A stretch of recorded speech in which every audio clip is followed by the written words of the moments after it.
Toujours dans le chapitre 14, la lumière, nous allons à présent nous intéresser à l'optique géométrique. On va donc étudier le phénomène de convergence à travers une lentille mince. Donc ceci correspond au chapitre 15, lentille mince convergente, page 259 de votre manuel. Donc l'optique géométrique, petit 3. On va s'intéresser dans un premier temps au fonctionnement d'une lentille. Donc, une lentille, c'est un milieu transparent qui est délimité par deux surfaces, dont l'une est courbée. En regardant avec notre œil à travers cette lentille, on obtient l'image qu'il y a précédemment la lentille. Comment est cette image? Cette image peut être réduite, grossie ou à la taille réelle précédant la lentille. À noter avant, deux types de lentilles. Vous avez les lentilles convergentes, qui correspondent au petit 1, qui ont un centre plus épais que le bord. Donc on modélise cette lentille par une flèche avec double pointe. Vous avez une autre lentille que l'on appelle des lentilles divergentes, qui elles, au contraire, ont un centre plus fin que le bord. Donc on représente la flèche de la lentille divergente différemment.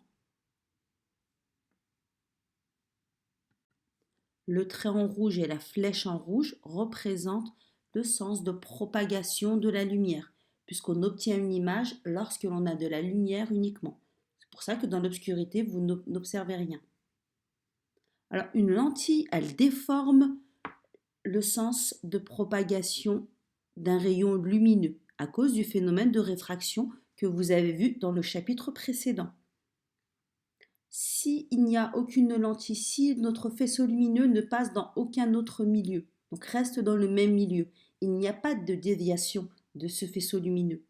En revanche, lorsque le faisceau lumineux passe à la lentille, donc c'est-à-dire que vous êtes dans un milieu qui est l'air et vous passez dans un milieu transparent, qui est la lentille, il va y avoir une déformation, une déviation de ce faisceau lumineux. L'œil considère qu'un objet se situe dans la direction d'où provient le rayon qu'il perçoit. Comme une lentille dévie les rayons de la lumière, donc les faisceaux lumineux, un œil qui regarde à travers une lentille voit l'objet déformé. Quelles sont les caractéristiques d'une lentille convergente? Alors vous avez le schéma ici présenté que vous devez compléter à l'aide des indications qui sont fournies juste au-dessus. Donc vous notez bien que la flèche avec les doubles encoches représente la lentille convergente. Donc cette lentille, perpendiculairement à la lentille, on a ce que l'on appelle l'axe optique, ici en pointillé. À l'intersection entre l'axe optique et la lentille, on a le centre optique que l'on note haut. Vous avez ici en flèche verte le sens de la propagation de la lumière. Vous avez une image qui se situe juste avant la lentille, que l'on va appeler le foyer objet F. De l'autre côté de la lentille, à la même distance, donc la même distance, c'est ce que l'on appelle la distance focale F', ici représentée avec la flèche bleue. Donc OF est égal à OF'. D'accord? Eh bien, vous avez cette fameuse distance focale. Cette distance focale, elle est caractéristique de la lentille convergente. Donc, chaque lentille convergente différente va avoir une distance focale différente. À l'intersection entre la distance focale et l'axe optique, vous avez le foyer image F', qui est situé à équidistance du foyer objet F de la lentille convergente. Donc, le rayon incident qui arrive parallèlement à l'axe optique ressort de la lentille en passant par le foyer image. Le rayon incident qui passe par le foyer objet, donc ceci, de la lentille parallèle à l'axe optique. Le rayon incident passant par le centre optique de la lentille, donc le centre O, poursuit sa marche sans être dévié. Donc ici, vous avez l'illustration des trois rayons particuliers du sens de propagation de ce faisceau lumineux. dans le premier cas, vous avez un rayon émanant parallèlement à l'axe optique. Donc l'axe optique, je répète que c'est ce qui est en pointillé. Donc ce faisceau émanant parallèlement à l'axe optique va émerger en passant à travers la lentille, en passant par le foyer image F' de l'objet. Dans le deuxième cas, vous avez le faisceau lumineux émanant du point A qui va passer à travers le foyer objet F. À la sortie de la lentille, il va émerger de manière parallèle à l'axe optique. Et le dernier cas, le numéro 3, vous avez l'image du point A, donc le faisceau de lumière du point A qui va passer par le centre optique O. Et dans ce cas-là, le faisceau lumineux n'est pas dévié. Donc il va continuer sa propagation sans être dévié. Donc vous avez ici les 3 rayons particuliers des faisceaux lumineux à travers la lentille convergente.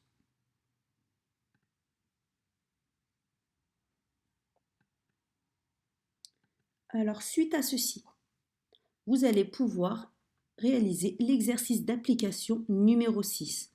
Donc je vous laisse mettre sur pause et essayer de le résoudre tout seul.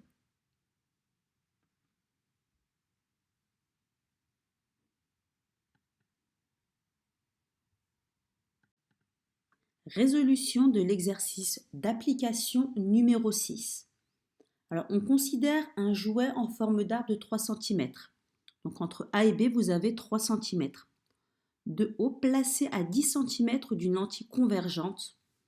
Donc vous avez 10 cm entre votre arbre et la lentille convergente, ici modélisée par cette flèche. À une distance focale f' de 4 cm. Donc ce qui signifie que OF et OF' vaut 4 cm d'après le schéma. Donc vous avez l'échelle qui vous signifie qu'un carreau représente 1 cm. Étant donné que l'on a 4 cm, on va pouvoir donc répondre à la première question. Il s'agit de placer le point O, donc le centre optique, le point F, donc le foyer de l'objet, et le point F', le foyer image de l'objet. Le point O donc, est l'intersection entre la lentille et l'axe optique. On nous informe dans le texte que la distance focale F' vaut 4 cm. Donc F et F' vont être positionnés à 4 cm de part et d'autre de la lentille de convergence. Donc, les pointillés en rouge représentent donc les 4 cm et les points F et F' sont sur l'axe optique. Donc voici la réponse pour la première question. Ensuite, on vous demande de construire l'image A', B' du sapin miniature. Donc, pour construire cette image, nous allons nous intéresser au point B. Nous allons tracer les 3 faisceaux particuliers de ce point B à travers la lentille convergente. Donc, dans un premier temps, on peut tracer le premier faisceau qui est le plus simple. Donc, c'est le faisceau lumineux qui passe à travers le centre optique. Donc, ce faisceau lumineux, je vous rappelle qu'il n'est pas dévié. Donc, on le fait passer de manière continue par le centre optique. Ensuite, on peut placer le deuxième faisceau de lumière qui émane du point B, part perpendiculairement à l'axe optique jusqu'à la lentille, puis arrivé sur la lentille, va être dévié pour passer par le foyer image de l'objet. Donc, on peut dès à présent noter notre point B' qui va correspondre à l'intersection entre le faisceau 1 et le faisceau 2.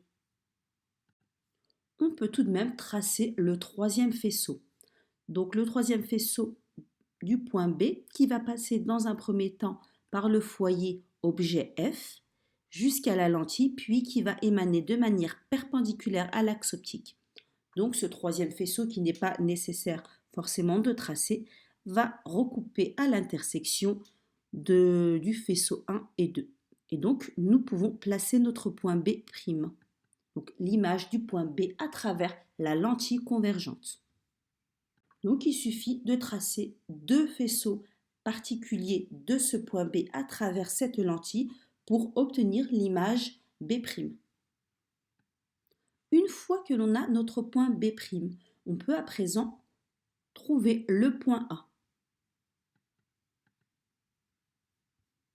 Pour positionner le point A, à partir du point B', on projette perpendiculairement à la lentille sur l'axe optique et l'on obtient le point A'. Alors, d'après mon schéma, mon point A', B' vaut 2,5 cm puisque j'ai 2 carreaux et demi. Je rappelle qu'un carreau vaut 1 cm sur ce quadrillage. Notre image est inversée, ce qui est normal par rapport à la lentille convergente. Initialement, notre objet mesurait 3 cm, 3 carreaux. Et la question finale, on nous demande de définir le grandissement. Donc vous allez calculer la valeur du grandissement que l'on note gamma qui est égal à A'B' que divise la longueur AB. Donc vous avez la longueur de votre image ici qui vaut 2,5 cm que divise la longueur de mon objet initial AB qui me vaut 3 cm. Donc on obtient un grandissement de 0,83. Donc ce qui signifie une diminution. Donc notre image est à 83% de l'image initiale. Donc on a une réduction de notre image de 17%. Fin de l'exercice de résolution et fin de cette partie sur la lentille.